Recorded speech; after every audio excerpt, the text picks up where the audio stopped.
സാധാരണ ഒരു ഹൽദി നടക്കുന്ന പോലെ അല്ല ഇവിടെ. അതെ, മഞ്ഞളിന് പകരം നമ്മൾ ചോപ്പ് കളറാക്കി. ഒന്നാമത് എനിക്ക് ഇഷ്ടമില്ലാത്ത കല്യാണം, പിന്നെ കഴിക്കാൻ പോകുന്നത് ഇയാളല്ലേ, അപ്പൊ അതിന്റേതായ ഒരു പുതിയ പേരിട്ട് പെടലി. ഞാൻ വേറൊരാളെ സ്നേഹിക്കുന്നത് എന്റെ തെറ്റാണോ? നമ്മുടെ ചേട്ടനെ തേച്ചു മഞ്ഞൾ കല്യാണത്തിന് വരുന്നതേ മഞ്ഞയൊക്കെ ഇട്ട് അല്ലെങ്കിൽ വെള്ള മഞ്ഞയൊക്കെ ആയിട്ടായിരിക്കും വരുന്നുണ്ടാവും. കയ്യില് കൊടുത്തിട്ട് ഒരു ചോന്ന തോർത്ത് കൊടുത്താവാൻ വന്നത് മഞ്ഞൾ കല്യാണത്തിന്. ഹലോ, വല്യേട്ടൻ സെറ്റിലേക്ക് എല്ലാവർക്കും സ്വാഗതം. അപ്പൊ ഞങ്ങളെല്ലാരെയും വല്യേട്ടൻ കാണാറുള്ള ആൾക്കാർക്ക് അറിയായിരിക്കും, പരിചയപ്പെടുത്തേണ്ട ആവശ്യമില്ലല്ലോ. അതെ, പ്രത്യേകിച്ച് പുതിയ പേരിട്ട് പെടലി. അപ്പം സാധാരണ ഒരു ഹൽദി നടക്കുന്ന പോലെ അല്ല ഇവിടെ, കുറച്ച് വ്യത്യസ്തമായിട്ടുള്ള ഒരു ഹൽദിയാണ്. അതെ, മഞ്ഞളിന് പകരം നമ്മൾ ചോപ്പ് കളറാക്കി. അല്ല, എന്നോട് പറഞ്ഞു ഇത് പറയുന്നതിന് മുമ്പ് എന്നെ ചളി അടിക്കണം. അതല്ല, ഒന്നാമത് എനിക്ക് ഇഷ്ടമില്ലാത്ത കല്യാണം, പിന്നെ കഴിക്കാൻ പോകുന്നത് ഇയാളല്ലേ, അപ്പൊ അതിന്റേതായ ഒരു മോശമില്ല, കൂടുതലേ ഉള്ളൂ. അതിന്റേതായ ഒരു വിഷമമുണ്ട്. പിന്നെ ഇവരെ ചേട്ടനെ ഞാൻ കല്യാണം കഴിക്കാത്ത വിഷമമുണ്ട്. പറ, നമ്മുടെ ചേട്ടനെ തേച്ചു അതുകൊണ്ട് ഈ വീഡിയോയില് വന്നില്ല, മനഃപൂർവ്വം പോയി രക്ഷിച്ചിട്ട് അവൾക്ക് ഒരു ഞാൻ വേറൊരാളെ സ്നേഹിക്കുന്നത് എന്റെ തെറ്റാണോ? തെറ്റാണ്.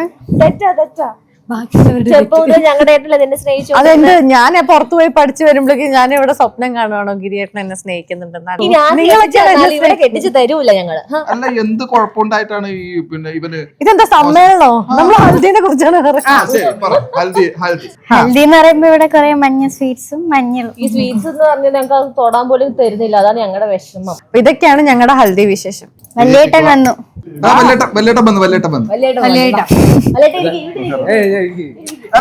ഇവിടെ ഇരിക്കണം.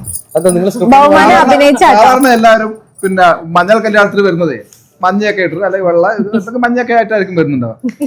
കയ്യില് കൊടുത്തിട്ട് ഒരു ചോന്ന തോർത്ത് കൊടുത്താവാൻ വന്നത് മഞ്ഞൾ കല്യാണത്തിന്. ഇങ്ങനെ അവിടെ മഞ്ഞൾ കല്യാണത്തിന് ഞങ്ങളായിട്ട് ഭയങ്കര സിമ്പിൾ ആയതുകൊണ്ടല്ലേ.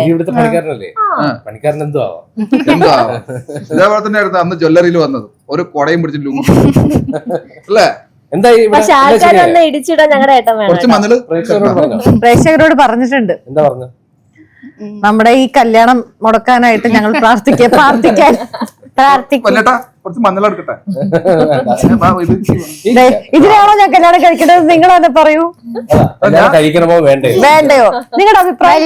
കല്യാണം കഴിക്കണോ, പെടലിയെ കല്യാണം കഴിക്കണോ, സിദ്ധുവിനെ കല്യാണം കഴിക്കണോ? നിങ്ങൾ കമന്റ് ആയിട്ട് രേഖപ്പെടുത്തും. തീർച്ചയായും നിങ്ങളുടെ അഭിപ്രായം പറയും. അപ്പൊ എത്ര മണിക്കാ? നമ്മുടെ സ്വന്തം സി കേരളത്തിൽ.